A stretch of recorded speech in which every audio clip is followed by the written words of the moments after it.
Hello and welcome to yet another Land Rover video, and this time we're here once more, as we were in our Land Rover the first 60 years video, at the East of England Land Rover Experience Centre, and today we get to drive this baby.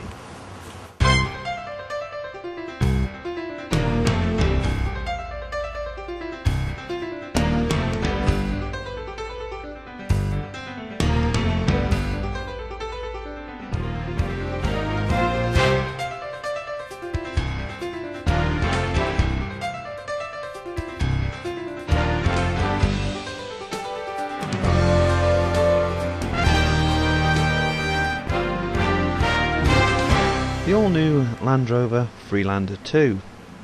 This is the diesel variant of 4-cylinder 2.2 litre capacity.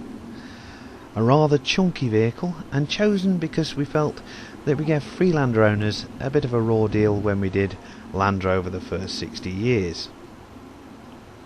So we chose it for our steed for the day, and after our safety briefing we're taken out onto the roads by our instructor. Again, a bit more technical than just an average manual gearbox, but they're not your traditional auto gearboxes either. That's what makes them so much smoother. Now the difference as well between the manual and the automatic in terms of fuel consumption is about 3 miles to the gallon. So there isn't a great deal of difference. That's the best bit. Nice solid doors. And then a single press of the button would start the engine. That's it, and then if you want to pop the seat belt on. Mirrors all okay? Yep. Okay, fantastic.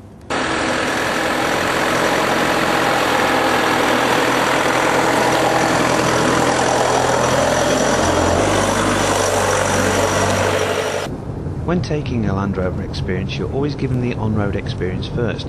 This is so you get used to the vehicle for when you take it off-road. And while we're out in this idyllic countryside, let's think about green issues.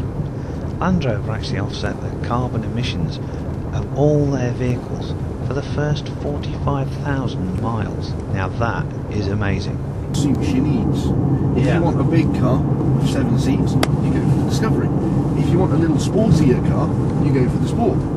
If you want something even smaller, small, compact, but still does everything you need it to, you go for the Freelander. This, I believe, is the longest viaduct in Europe. Because I think we came through the other way. Quite possibly. I think we were going to come along that road. Luke likes to do the same route, but in the opposite direction. Yeah. Because a few of it, yes. Yeah. Impressive work. And not only railway viaducts, the odd windmill as well. After experiencing the excellent on-road capabilities of the Freelander 2, it was back through the beautiful village of Rockingham towards the centre for the next part of our experience. This is, as you know, quite a steep hill.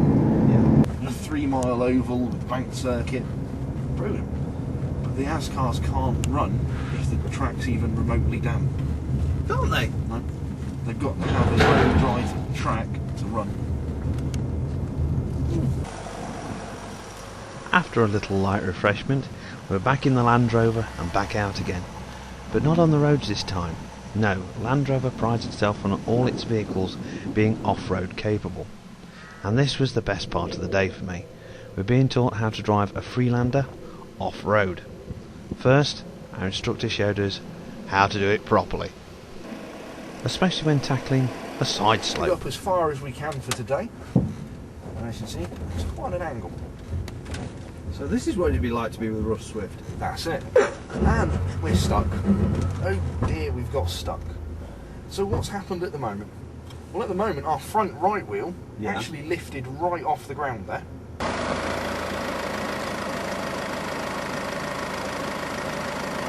All we've got to do now is tell the car we want to move forwards, get the traction control working a bit more to pull us forwards. Yeah. And how do we tell the car we want to move forwards? Put the power on. So all we've got to do now is apply a bit of throttle. That wheel will start to spin. There it goes. The rear left wheel starts to spin, and over we go. Easy. All the way left, so we're going to go through the axle twisters again.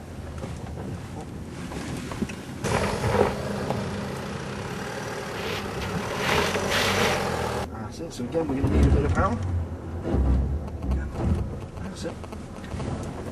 There's a rock there last time. I've tried Nicely done.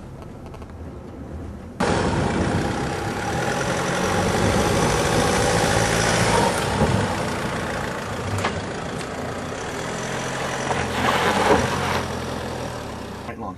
And of course we're on an uphill at the moment, so Yeah. we're going to have to put a bit of power on to get it to move forwards, because it's an automatic. What we'll then do is get it moving forwards, Yeah. and then onto the brake.